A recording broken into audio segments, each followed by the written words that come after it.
नमस्कार मित्रांनो, आजच्या म्युच्युअल फंडचा पोर्टफोलिओ तुम्ही बघू शकतात. एक 1149 रुपयाची ग्रोथ आहे, 0.25%. जसं मी काल म्हटलं होतं, हा न्यूट्रल टू पॉझिटिव्हच्या आसपास राहील, म्हणून 1000 रुपयाच्या आसपास, न्यूट्रलच्या आसपास राहील. ते तसंच झालं. 1100 रुपयाची ग्रोथ आहे फक्त. माझं प्रेडिक्शन हे जास्ती करून एक त्याच आकड्यांच्या आसपास असतं.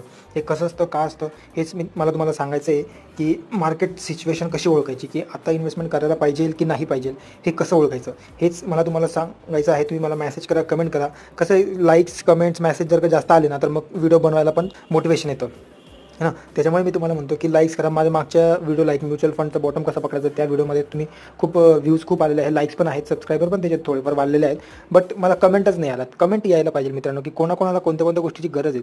आणि कसं असतं ना, सेम डे NAV सुद्धा खूप लोकांना कन्फ्युजन आहे. कोण म्हणतं भेटत नाही. मी आजपर्यंत इतकी इन्व्हेस्टमेंट केलेली आहे, मला ज्या दिवशी यांचा NAV पाहिजे मला त्याच दिवशी भेटलेला आहे. कधीच NAV कधी मागे पुढे झालेलं नाही आहे. तर हा कसा मिळवला जातो, काय करावं लागतं, काय स्ट्रॅटेजी असते, तुम्ही मला मेसेज करा, कमेंट जरूर करा. मी तुम्हाला नक्की सांगेल. थँक्यू.